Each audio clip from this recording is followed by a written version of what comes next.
Во дворце Мукамов Государственного культурного центра Туркменистана состоялось культурное мероприятие. Мероприятие было посвящено девизу нынешнего года «Международный год мира и доверия». Торжественное событие открылось выступлением героя Туркменистана Джемал Сапаровной.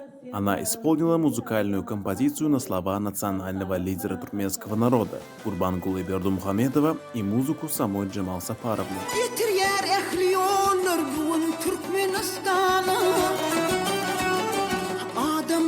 Hakkına bilent maksat tutuni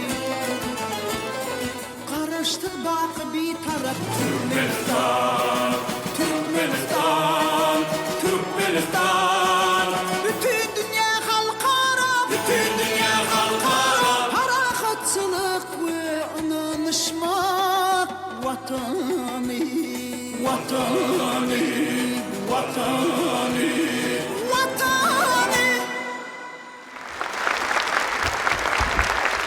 На сцене также выступили музыкальные коллективы и деятели искусства. Нельзя не отметить литературно-музыкальное произведение, исполненное артистами главного академического драматического театра Туркменистана имени великого Сапармурада Туркменбаши. Также на сцене выступила Чынар Таджиевна, ответственный секретарь национальной делегации Туркменистана при ЮНЕСКО, и Ходжигельды Шамурадов, житель Бахтиялыкского этрапа города Ашхабада.